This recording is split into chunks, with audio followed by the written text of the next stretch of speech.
अजित पवारांसोबत तर तुम्ही वेगळं लढणार हे आचारसंहिता ज्या दिवशी घोषित झाली त्या दिवशी मुख्यमंत्र्यांनी सांगितलंच होतं. पण शिवसेनेसोबत युतीच्या चर्चा सगळ्या सुरू होत्या. अगदी 11:30 वाजेपर्यंत बैठका सगळ्या सुरू होत्या अर्ज भरण्याच्या शेवटच्या दिवसात की फिसकटलं होतं. महाराष्ट्राच्या राजकारणात न कळणारं राजकारण कधी नव्हतं. ते 19 पासून भयंकर न कळणारं झालं आहे. माझ्यासारखा जो 47 वर्ष सामाजिक राजकीय कामात आहे त्यालाही प्रश्न पडतो की हे काय चाललं आहे. हे शक्य कसं करणार आहेत, हे प्रॅक्टिकली कसं करणार आहेत. त्याच्यावर अजित पवारांचं उत्तर होतं तुम्ही घड्याळाचं बटन दाबा ते शक्य होईल. हे उत्तर कसं असेल. अहंकार पण आहे. उद्धवजींचं राजसाहेबांचं येणं, अजित पवारांचं शरद पवारांचं येणं, काय काय एकमेकावर बोलले, काय काय झालं आहे, काय राजकारणात विसरायचं असतं म्हणजे किती विसरायचं असतं. तुम्हाला लक्षात आलं की BJP इतकी वाढत चालली की बाबा इकट्ठा आणायची तो गडबड हो जाएगी. मराठी माणसाच्या हितासाठी नाही एकत्र आले, स्वतःच्या स्वार्थासाठी एकत्र. उद्धवजी 45च्या वर नाही, राजसाहेब 20च्या वर नाही. भावना म्हणून विचार केला तर मुंबईचा महापौर मराठीच असला पाहिजे आणि प्रामुख्याने हिंदू असला पाहिजे. तर तुम्ही म्हणाल की मग एखादा कर्तृत्व मुसलमान असला तर काय झालं. खान का नको. बॉम्बे ही काही महाराष्ट्राची सिटी नाही आणि ते विशेषतः बॉम्बे हा उल्लेख करतायत. मुंबई की बॉम्बे याचा वाद सुरू आहे आणि म्हणतात की महाराष्ट्राची सिटीच नाही. तुम्ही लिहून ठेवा आज आणि आपण 16 तारखेला भेटू. महाराष्ट्रातलं सगळ्यात जास्त मताधिक्य. प्रेक्षकांनो नमस्कार, मी अभिजित दराडे महाराष्ट्र टाइम्स ऑनलाईनमध्ये तुमचं स्वागत करतो. राज्यात 29 महापालिका निवडणुकींची रणधुमाळी सुरू झाली आहे.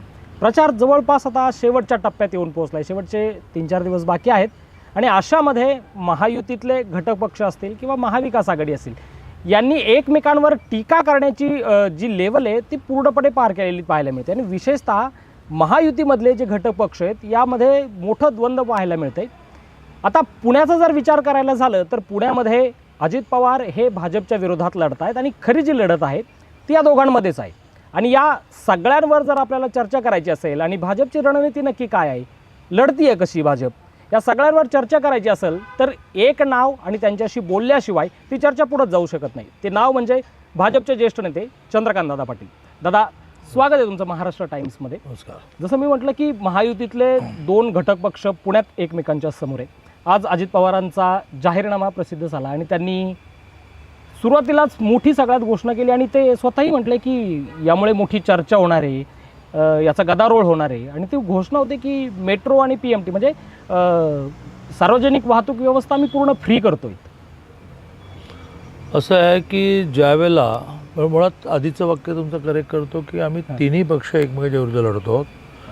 पण वेगवेगळ्या लढतानाची जी नियमावली ठरली होती की एकमेकाच्या विरुद्ध बोलायचं नाही, ते शिवसेनेने आम्ही एकमेकाच्या विरुद्ध न बोलणं पाळलं. पण अजितदादांनी 8 दिवस आधीपर्यंत पाळलं आणि मग ते तोडलं आणि मग आम्ही शांत बसलो तर मग ते खरे आहे तसं होईल म्हणून मग आम्हीही बोलायला सुरुवात केली. अजूनही आणि ह्यापुढेही मला असं वाटत नाही एकनाथजीने आम्ही काय होईल. आता त्यांनी ज्या घोषणा केलेल्या आहेत त्याच्यामध्ये खूपशा टेक्निकल गोष्टी त्यांना माहिती नाही असं म्हणणार नाही, परंतु निवडणुकीत लोकांना बरं वाटेल असं म्हणायला लागतं. त्याच्यामध्ये सरकारच मुळात येणार तर त्यांचं नसेल. आजचा रात्रीचा रिपोर्ट त्यांनी घ्यावा. आज जर BJPचा 83ला महापौर होतो आणि 115 असेल आणि तो 125च्या दिशेने सरकारला लागला असेल तर प्रयत्न तर करून बघू. म्हणून हे देतो ते देतो. आता जे देतो म्हणाले ते त्यातलं समजा PMPLला फ्री PMPL महिलांसाठी करायला अगदी आजसुद्धा ते पालकमंत्री आहेत ना, कालसुद्धा होते आणि 2001 पासून आहेत आणि 2001 ते 15 वर्ष त्यांचं राज्य होतं. अनेक वेळा त्यांच्याकडे अर्थमंत्रीपद होतं. चला आता आमच्या सरकारमध्ये आले, पुन्हा अर्थमंत्री झाले, पुन्हा पालकमंत्री झाले. मग अचानक कुठून आलं हे सगळं. आणि हा निर्णय जो मेट्रो हे कॉर्पोरेशन आहे पूर्ण स्वायत्त, त्याला वर्ल्ड बँकेचं लोन आहे. वर्ल्ड बँकेचा दरमहा किती पॅसेंजर जातील, किती उत्पन्न मिळेल, किती वर्षात ते परत होईल याच्यावरती लोन देतात. म्हणजे मग मेट्रोचं तिकीट फ्री करणार आहे हे म्हणण्याचा अधिकार तुम्हाला नाही. तर तुम्हाला रिएम्बर्समेंट द्यायला लागेल, प्रतिपूर्ती करायला लागेल सरकारच्या वतीने. सरकारच्या वतीने प्रतिपूर्ती करण्यात निर्णय करण्याचे तुम्ही राज्याचे मालक नाही. राज्याचे मालक हे देवेंद्रजी फडणवीस आहेत. मंत्रिमंडळाच्या बैठकीत सामूहिक निर्णय करायचा असतो. अशी एखादी राज्याच्या तिजोरीतून काढणाऱ्या गोष्टीची घोषणा तुम्ही कशी काय करू शकता? बरं, तुम्ही अर्थमंत्री आहात, पण अशा सगळ्या विषयातली तुमची भूमिका मला माहिती आहे ना. आम्ही 1 वर्षापूर्वी मुलींचं शिक्षण माफ केलं. 50% फी माफ होती, ती 100% माफ केली. एका घटनेमुळे माननीय एकनाथजींनी मुख्यमंत्री असताना मला ही सूचना केली. 6 महिने लावले तुम्ही फाईल क्लिअर करायला. का? तर 900 कोटी रुपये द्यावे लागणार आहेत. तुम्ही ह्या शब्दात म्हणालात की असे निर्णय तुम्ही परस्पर घेत जाऊ नका, राज्याची तिजोरी विकायची आहे का? सारथी, ज्याच्यामध्ये PhD करणाऱ्यांना दरमहा 47,500 रुपये मिळतात. तर तुम्ही त्या सारथी, बार्टी, महाज्योती आणि आदिवासींसाठी असणारी जी पब्लिक लिमिटेड कंपनी आहे, त्याच्या PhDची स्कॉलरशिप देणाऱ्याच्या मर्यादा 200 आणल्या. अनरेस्ट आहे. अनरेस्टवर तुम्ही सभागृहात ओपनली म्हणालात की PhD करून काय होतं, एकेका घरात 5-5 जण PhD करतात वगैरे. म्हणजे तिथे तुम्ही सारथीला पैसे द्यायला तयार नाही, बार्टीला द्यायला तयार नाही. मग तुम्ही किंवा माझ्या डिपार्टमेंट, माझ्या अंडर लायब्ररी येते. आम्ही प्रस्ताव असा मांडला की 50 वर्ष पूर्ण झालेला 2 लाख, 100 वर्ष पूर्ण झालेला 3 लाख, 150 वर्ष पूर्ण झालेला 5 लाख. सगळ्या महाराष्ट्रात 17 कोटी लागतील. अजून आमची फाईल क्लिअर नाही झाली. का? तर प्रत्येक वेळा तुमचं म्हणणं असं आहे की राज्याच्या तिजोरीला अडचण आहे. पण हा विषय आता निवडणुकीत काढण्याचा नाही. पण तुम्ही मात्र वेगवेगळ्या ठिकाणी तिजोरीचा विचार न करता ज्या घोषणा केल्या आहेत आणि त्या घोषणा पूर्ण करण्यासाठी तुम्ही आटापिटा करता, त्या अमाऊंट मोठ्या आहेत. मग तुम्हाला आता अचानक पुण्यातल्या महिलांच्या बाबतीत असं का वाटायला लागलं तर निर्णय कॅबिनेट नोट तयार होऊन कॅबिनेटमध्ये होतो. त्याला मुख्यमंत्र्यांची फायनली सही लागते. पहिली सही अजितदादांनी करायची असते, मग सही एकनाथ शिंदेने करायची असते, मग सही देवेंद्रने करायला लागते, मग ती कॅबिनेटमध्ये येते. आम्ही कॅबिनेटने मान्य करतो. तुम्हाला कोणी अधिकार दिले परस्पर घोषणा करायची? पण दादा, हे प्रॅक्टिकली आर्थिक पॉसिबल होईल? नाही, हा विषय वेगळा आहे. शेवटी समाज हितासाठी समजा कर्जमाफी आपण केली 14 ते 19मध्ये 17ला केली, 38,000 कोटी रुपये लागले. मुख्यमंत्री माझी लाडकी बहीण केली, दरवर्षी 36,000 कोटी लागणार. तर तिजोरी अडचणीत असताना सुद्धा हे करावं लागतं. 2,42,00,000 महिलांना आपण दरमहा 1,500 रुपये देतो. एकदम त्यांच्या नुसती आर्थिक स्थिती नाही सुधारली, त्यांची प्रतिष्ठा निर्माण झाली. 1.5 कोटी महिला त्यातल्या अशा त्यांच्या अकाउंटला पहिला रुपया पडला. त्यातून राज्यामधले अनेक विषय अडचणीत पण आले. करावंच लागेल. तर मेट्रोमधून आणि PMPLमधून महिलांना STमध्ये निम्म भाडं आहेच. 75च्या वरच्या वृद्धांना 100% भाडा माफ आहे. तर त्याची STला रिएम्बर्समेंट द्यायची असते, प्रतिपूर्ती द्यायची असते. फी माफ केली तर कॉलेजेसना आम्ही प्रतिपूर्ती द्यायची असते. तर ती देण्याची स्थिती नसताना द्यायलाच पाहिजे. म्हणजे PMPLमध्ये आणि मेट्रोमध्ये महिलांना 100% भाडे माफ करावी की नाही, करावीच. परंतु मला मतं द्या, मी देणार आहे. Who are you? म्हणजे त्यावेळा पत्रकार परिषदेत तो प्रश्नही तसाच विचारला होता की हे शक्य कसं करणार आहेत, हे प्रॅक्टिकली कसं करणार आहेत. त्याच्यावर अजित पवारांचं उत्तर होतं, तुम्ही घड्याळाचं बटन दाबा, ते शक्य होईल. हे उत्तर कसं असेल? नाही, अहंकार पण आहे. आणि राज्य शासनाच्या जीवावर, जे राज्य शासन एकट्याचं नाही आहे आणि त्याचं नेतृत्व आमच्याकडे आहे, या घोषणा करणं हे लोकांनाही कळतं. दादा, आता या तुमच्या उत्तरात तुम्ही 2 वेळेस म्हणालात की देवेंद्रजी राज्याचे मालक आहेत. आत्ताही म्हणालात की निर्णय देवेंद्रजींना करायचा. आणि हे वाक्य तुम्ही गेल्या निवडणुकीत, म्हणजे जी आपली नगरपंचायतीच्या निवडणुका झाल्या त्यातही तुम्ही म्हणाला होता. अजित पवारांना इशारा आहे का? अजित पवारांना इशारा नाही आहे. एकनाथजींच्या बाबतीत असं म्हणण्याचा काही प्रसंग आला का? कारण त्यांनी असं काही उलटं म्हणावं असं काही म्हटलंच नाही. वारंवार अजितदादा जर असं म्हणत असतील की विकास निधी माझ्याशी जोडलेला आहे, तिजोरीची किल्ली मी म्हणणार की तिजोरीचा मालक आमच्याकडे आहे. गावोगाव काही दमदाटी करणार, मी म्हणणार की गृहमंत्री आमच्याकडे आहे. तुम्ही मेट्रोमध्ये महिलांना फ्री करू असं म्हणणार, तुम्ही कोण निर्णय करणार आहे? मग आपण सगळे वन थर्ड फायदा घेऊया की आम्ही सगळे मिळून महिलांना PMPL आणि मेट्रो फ्री करणार आहोत. तुम्ही कुठे निघाला एकटे फ्री करायला? पण मग तुम्ही म्हणा ना की 3 बटणं दाबा म्हणजे मिळेल म्हणून. अच्छा, म्हणजे पूर्ण महायुतीनीच फ्री करावी. जसं आमच्याकडे कोल्हापूरला आहे 3 पक्षांची युती व्यवस्थित झाली. तर आता आमच्या एका प्रभागामध्ये 2 कमळं आहेत, 1 घड्याळ आहे, एक धनुष्यबाण आहे, कुठे 4 कमळं आहेत, कुठे 4 धनुष्यबाण आहेत. तर आम्ही तिथे असं म्हणू की बा कोल्हापूरची बस आम्ही महिलांना फ्री करू, तुम्ही कमळ, धनुष्यबाण आणि घड्याळ याचे बटन दाबले पाहिजे असं म्हणू. दादा आता इथे तर तुमची बटणं वेगळी, आमची बटणं वेगळी. अजित पवारांसोबत तर तुम्ही वेगळं लढणार हे आचारसंहिता ज्या दिवशी घोषित झाली त्या दिवशी मुख्यमंत्र्यांनी सांगितलंच होतं. पण शिवसेनेसोबत युतीच्या चर्चा सगळ्या सुरू होत्या. अगदी 11:30 वाजेपर्यंत बैठका सगळ्या सुरू होत्या अर्ज भरण्याच्या शेवटच्या दिवसापर्यंत. नक्की फिसकटलं कुठे? हे कसं आहे की 5 वर्षांनी निवडणूक नाही झाली, 8 वर्षांनी झाल्यामुळे 2 बॅचेस इच्छुकांच्या तयार झाल्या. आमच्याकडे 165 जागा आणि 2300 जणांनी अर्ज केला. हे प्रत्येकाला आपले कार्यकर्ते ॲब्सॉर्ब करणंच कठीण होतं. मग प्रत्येकाला त्या क्रीम जागाच हव्या. कोथरूडमध्ये प्रभाग 29 मधल्या हव्या की जिथे साधारणतः विजयाची शक्यता 100% असते. अशी युती होत नाही ना. तरी आम्ही शिवसेनेबरोबर खूपच जुळवण्याचा प्रयत्न केला.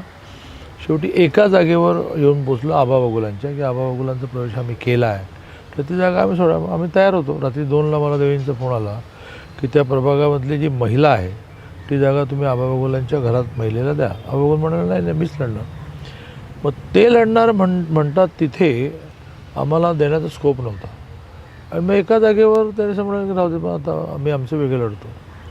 आणि मग भार चौकात उभं राहून त्यांनी एबी फॉर्म वाटून ठेवले. प्रभाग क्रमांक 23 आणि 24मध्ये जागेंसंदर्भात काही सेनेचे आणि तुमचे काही खटके उडले होते? नाही. युतीच्या बैठका होण्यापूर्वीच देवेंद्रने असं क्लिअर केलं की तुमच्याकडून युतीच्या चर्चेला जर रवींद्र धंगेकर येणार असतील तर आमचे लोक चर्चेला बसणार नाही. ज्या प्रकाराने त्यांनी मुरलीधर मोहोळांना आणि मला डॅमेज करण्याचा प्रयत्न केला ते काही शक्यच नाही. आमच्या शर्टाला पण काही काळ वेळ लागत नाही. पण प्रयत्न केला. निलेश जावळेशी काही संबंध जोडता आणि जैन बोर्डिंगचा काही विषय काढता. आणि त्यामुळे देवेंद्रजी लेवलच त्यांनी सांगितलं की बा आम्हाला हे चालणार.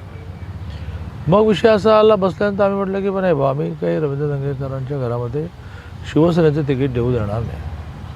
मला असं वाटतं की तिथेही काही अडचण आली नाही. अडचण आली ती एखाद्या वेळेस मग प्रत्येक विषयात बॅकफूटला जावं लागतं असं होऊन ते धाडकन एकदम स्फोट होतं झालं की नाही आम्हाला इथेच करायचं. रवींद्र धंगेकर जसं तुम्ही म्हणतात की डॅमेज करण्याचा प्रयत्न केला. आता अजित पवारही पुण्यातल्या एका त्रिकुटाविषयी वारंवार बोलत आहेत की महापालिकेतलं हे त्रिकूट भ्रष्ट आहे, या त्रिकुटामुळे महापालिका वाढत नाही आहे किंवा लोकांचा विकास होत नाही. त्या त्रिकुटामध्ये तुमचंही नाव ते घेतात?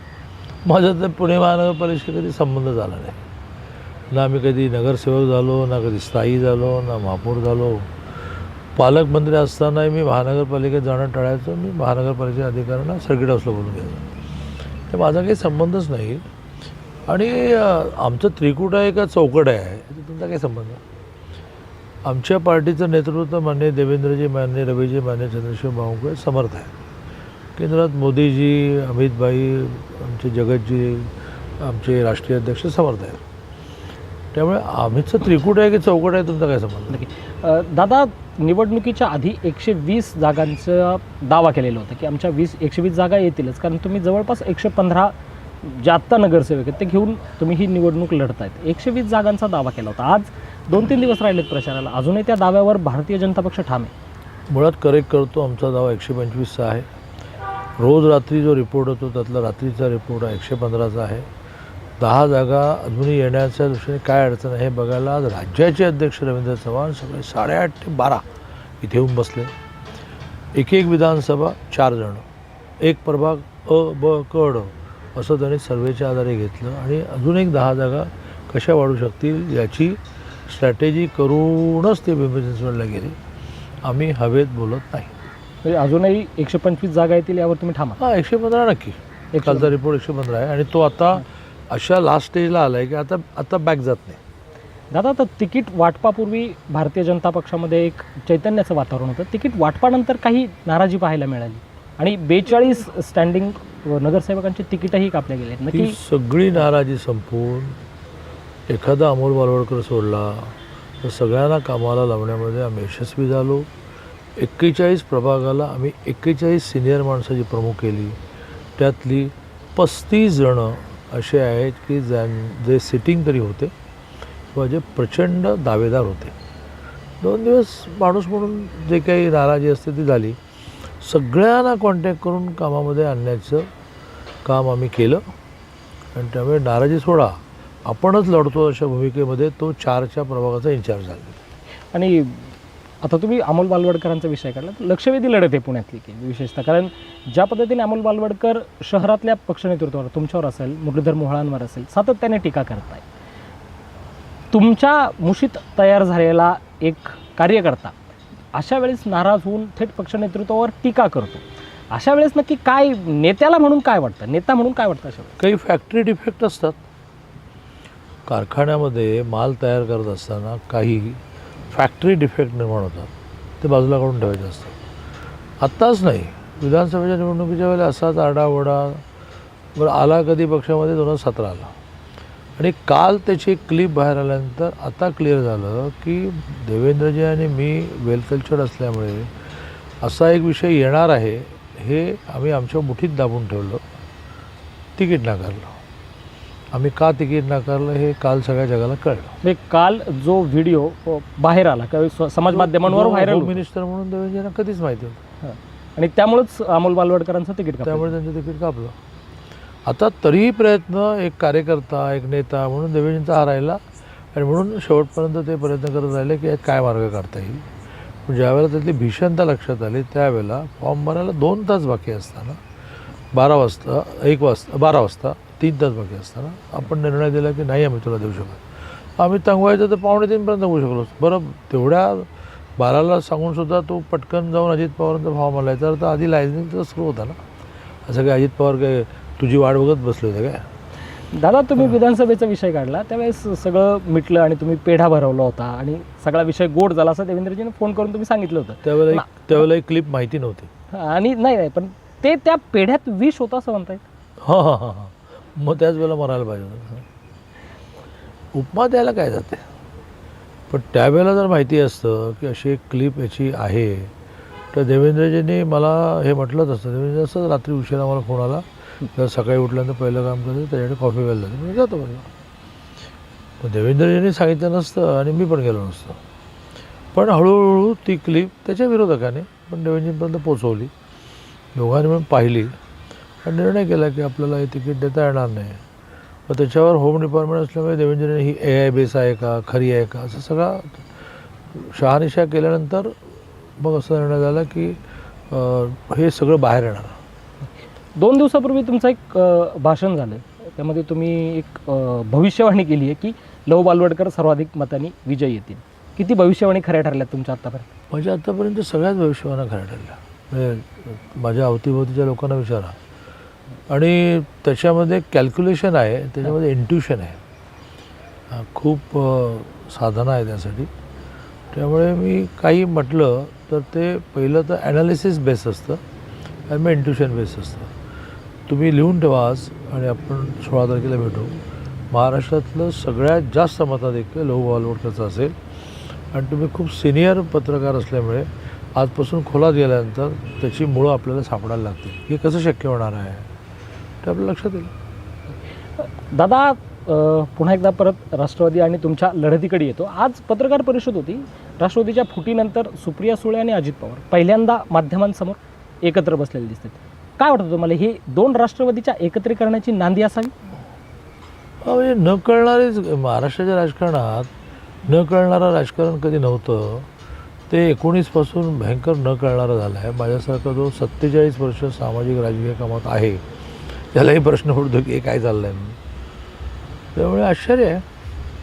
आणि जर आता उद्धवजींचं राजसाहेबांचं येणं, अजित पवारांचं शरद पवारांचं येणं, काय काय एकमेकावर बोलले, काय काय झालं आहे, काय राजकारणात विसरायचं असतं म्हणजे किती विसरायचं असतं.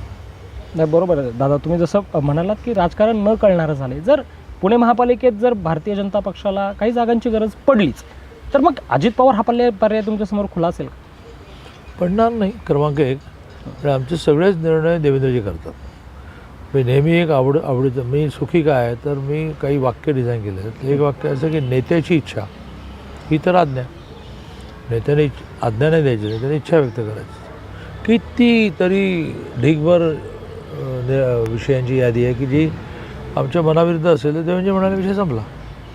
कसं उद्या देवेंजी आमची मेजॉरिटी आल्यानंतरही जर म्हणाले अरे ते आपले सहयोगी पक्ष आहेत त्यांना घ्या बरोबर, तर आम्ही घेऊ. त्यामुळे कमी पडल्यानंतर घेण्याचा विषयच येत नाही. मेजॉरिटी आल्यानंतरही घ्या असं देवेंजी म्हणू शकतात, कारण त्यांना मोठं राजकारण करायचं आहे, त्यांना पुढचं दिसतं, त्यांना लांबचं दिसतं. तर मेजॉरिटी असता नाही घेऊ. आज पवार बहीण आणि भाऊ एका मंचावर होते. काल ठाकरे बंधूंची एकत्रित संयुक्त सभा झाली. मुंबईमध्ये फरक पडेल या युतीचा? ज्या वेळेला हे लक्षात आलं की एकत्र नाही आलो तर डिपॉझिटच जायची आहेत, त्यावेळेला किमान काही सीट्स याव्यात मुंबई महानगरपालिका राजकारणात म्हणून एकत्र आले आहेत. उद्धवजी 45च्या नाही, राजसाहेब 20च्या नाही. एवढ्यामध्येच होईल. याचं कारण मराठी माणसाला हे कळलं की मराठी माणसाचं हित असतं तर वेगळीच कशाला झाले असते. मराठी माणसाचं हित असतं तर रोज एकमेकांशी भांडले का असते. मराठी माणसाचं हित असतं तर गेल्या 20 वर्षात एकमेकांच्या घरी का नाही गेले असते. तुम्हाला लक्षात आलं की BJP इतकी वाढत चालली की अब इकट्ठा आणायची तो गडबड हो जाएगी. मराठी माणसाच्या हितासाठी नाही एकत्र आले, स्वतःच्या स्वार्थासाठी एकत्र आले. आता स्थानिक स्वराज्य संस्थेच्या निवडणुकीमध्ये महायुतीतले प्रमुख पक्षच एकमेकांच्या समोर येत आहेत आणि अगदी टोकाची टीका होती. पुण्यात अजित पवार आणि तुमच्यामधलं वाकयुद्ध असेल किंवा तिकडे गणेश नाईक आणि एकनाथ शिंदेमधलं असेल. काल गणेश नाईक तर म्हटलं की मला पक्षाने जर आदेश दिला तर मी एकनाथ शिंदेंचा टांगापलटी आणि घोडे फरार नाही तर गायब करेल. हे जे वाकयुद्ध सगळं सुरू आहे यामध्ये महायुतीमध्ये दरार पडेल असं वाटत नाही का? म्हटलं की महाराष्ट्राच्या राजकारणामध्ये 19 नंतर काय चाललं आहे हां, ते एवढे वर्ष राजकीय आणि सामाजिक काम केल्यानंतर माझ्यासारख्यालाही न उलगडणार आहे. मुंबई पुण्याचा महापौर हा मराठीच असावा असा एक सूर सगळा उमटत आहे. पण जर एखादा अमराठी व्यक्ती असेल आणि त्याला तुमच्या शहराबद्दल व्यवस्थित जाण असेल तर मग तो महापौर का नको? मी एक सिमिलर उदाहरण देतो. पंढरपूरच्या देवस्थानचा अध्यक्ष आम्ही अतुल भोसलेला गेलो. का? आता Atul Bhosale is a very good administrator. त्यांचे 4 साखर कारखाने, बँका, शाळा, मेडिकल कॉलेज, तर 25% विदेशी विद्यार्थी असतात. केलं. वारकऱ्यांकडून मोठा अंधेश निर्माण झाला की हे कधीपासून वारकरी झाले. कायद्यात बदल करून आम्ही कार्याध्यक्ष नावाची नवीन पोस्ट क्रिएट केली आणि तिथे वारकऱ्यांचे नेते औसेकर महाराज आणले, गैनीनाथ महाराज. त्यामुळे मला असं वाटतं की अशा प्रकाराने नीट जर कर्तृत्वाप्रमाणे ॲडजस्टमेंट केल्या, भावना म्हणून विचार केला तर मुंबईचा महापौर हा मराठीच असला पाहिजे आणि प्रामुख्याने हिंदू असला पाहिजे. तर तुम्ही म्हणाल की मग एखादा कर्तृत्व मुसलमान असला तर काय झालं? खान का नको? मुंबईची भावना जी आहे, मी मुंबईकर आहे, कोल्हापूरचा आहे पण मी मुंबईकर आहे. जन्म, शाळा, कॉलेज मुंबई, गिरणगावामध्ये रोडमध्ये राहणारा. आम्ही ज्या प्रकारचा हिंदू मुस्लिम दंगा अनुभवला आहे ना, 15 दिवस छगन भुजबळ त्याला शिवसेनेत होते, नगरसेवक होते. 15 दिवस आमची 64 खोल्यांची अख्खी बिल्डिंग हे ते त्यांच्या वाडीमध्ये शिफ्ट करून टाकायचे. अशा वेळेला आम्ही कसं म्हणणार की खान झाला तरी चालेल म्हणून? तेच अमराठीच्या बाबतीमध्ये आहे की मराठी भाषिक होणं हा आपला प्राधान्याचा विषय असला पाहिजे. अमराठी असूनही कर्तृत्व नाही, त्याला त्या सगळ्या महानगरपालिका चालवण्यामध्ये कुठेतरी ॲडजस्ट करता येईल ना, चांगल्या पोझिशनला ॲडजस्ट करता येईल. जे मी उदाहरण दिलं विठ्ठल रुक्मिणी मंदिराचं, अतुलही ॲडजस्ट झाला, गैनीनाथ महाराज हे कार्याध्यक्ष झाले. संख्या वाढवली आम्ही आणि एक मार्गदर्शक मंडळ तयार केलं आणि प्रसाद महाराजांसहित मोठमोठे महाराज घेतले. त्यामुळे मुंबईचा महापौर, पुण्याचा महापौर मराठीच झाला पाहिजे आणि तो हिंदूच झाला पाहिजे. तुम्ही आग्रही आहात की मराठीत झाला पाहिजे, हिंदूच झाला पाहिजे आणि मुंबईविषयी विशेषतः प्रेम, कारण तुम्ही मुंबईमध्ये राहिलात त्याविषयी व्यक्त केलं. पण तुमचे भाजपचे नेते अण्णामलाई त्यांचं एक स्टेटमेंट आहे, ते म्हणतात की बॉम्बे ही काही महाराष्ट्राची सिटी नाही आणि ते विशेषतः बॉम्बे हा उल्लेख करतायत. मुंबई की बॉम्बे याचा वाद सुरू आहे आणि म्हणतात की महाराष्ट्राची सिटीच नाही. त्यांना म्हणण्याचं काय से पण नाही आणि आमच्या श्रेष्ठीने आम्हाला त्यांना समज दिली असेल की भाई हे नको त्या विषयात नको बोलू बाबा, असं असेल. नक्की. दादा, तुमच्या या सगळ्या प्रचाराच्या धामधुमीतून तुम्ही वेळ दिलेला आहे, पण जाता जाता आपलं एक शेवटचं शिक्षण आहे रॅपिड फायर. तुम्हाला एका वाक्यात त्याचं उत्तर द्यायचं आहे. आता हा प्रश्न आहे, त्याचे थोडक्यात म्हणजे एका वाक्यात तुम्हाला किंवा एका शब्दात त्याचे उत्तर द्यायचे आहेत. आता पहिला तुम्हाला प्रश्न आहे की आवडता उपमुख्यमंत्री तुमचा कोण आहे, अजित पवार की एकनाथ शिंदे? दोघेही. दोघांपैकी दोघे आवडते. हो. अजित पवार विशेष आवडते नाही? नाही, दोघेही कर्तृत्वान आहेत, दोघेही आवडते उपमुख्यमंत्री आहेत. तुमचा आवडता प्रश्न आहे पुढचा. आवडतं शहर कोणतं, कोल्हापूर की पुणे? पुन्हा दोघेही. ते अगदी म्हणजे हे खिलाडी के तरह आपण उत्तर देत आहेत दादा. आता हा प्रश्न, याचं उत्तर तुम्ही मला एका वाक्यात द्यायचं. पिंपरी चिंचवडचा खरा दादा कोण, अजित पवार की महेश लांडगे? महेश लांडगे. महेश लांडगे आणि अजित पवार यामध्ये. महेश लांडगे. पुढचा प्रश्न आहे तुम्हाला, आणि हा तुमच्या जिव्हाळ्याचा प्रश्न आहे विशेषतः. तुम्हाला कोणती भूमिका जास्त आवडते, ABVPचा कार्यकर्ता की सरकारमधील आत्ताचा मंत्री? ABVPचा कार्यकर्ता हे तर इतिहास झाला, मग मी संघाचं काम करायला लागलो. सामाजिक कार्यकर्ता ही भूमिका ही आता हळूहळू मला जास्त प्राधान्याने आवडायला लागली. दादा शेवटचा प्रश्न आहे, पुण्याचं नेतृत्व कोण, मुरलीधर मोहोळ की चंद्रकांत पाटील? मुरलीधर मोहोळ. चंद्रकांत पाटील हे मुरली अण्णांच्या नेतृत्वाखाली काम करते. मुरलीधर मोहोळांच्या. आमची पार्टी नेहमी तरुणांना प्राधान्य देत असते. आमचे आता राष्ट्रीय अध्यक्ष झाले, वय 45 आहे. बाकी सगळे जण 65-70चे असतील, तर आता सगळे आम्ही राष्ट्रीय स्वयंसेवक संघाचे स्वयंसेवक आहोत ना. शाखेचा मुख्य शिक्षक हा 4 वर्षाचा असला तरी तो मुख्य शिक्षक असल्यामुळे सगळ्यांनी तो अज्ञातो संघ दक्ष सगळ्यांना दक्ष करायचं. त्यामुळे मुरलीधर मोहोळ हे आमचं भविष्य आहे, देवेंजी आमचं भविष्य आहे. आणि त्यामुळे तुम्ही मार्गदर्शकाच्या भूमिकेत आहात त्यांच्या.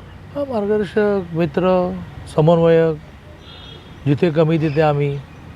नक्कीच दादा, तुमच्या या सगळ्या प्रचाराच्या धामधुमीतून तुम्ही इतका वेळ दिला आणि सविस्तर दिलखुलासपणे सगळ्या प्रश्नांना उत्तर दिली, त्याबद्दल धन्यवाद. हे होते चंद्रकांत पाटील. सगळ्या प्रश्नांना अगदी चंद्रकांत दादांनी खास त्यांच्या शैलीमध्ये अगदी दिलखुलासपणे उत्तर दिलेले आहेत. 125चा त्यांचा जो दावा आहे तो आजही कायम आहे. 16 तारखेला चंद्रकांत दादांना आपण परत भेटूयात आणि नक्की काय होतं यावर त्यांच्याकडनं पुन्हा एकदा उत्तरं घेऊयात. तोपर्यंत इथंच थांबूयात. धन्यवाद.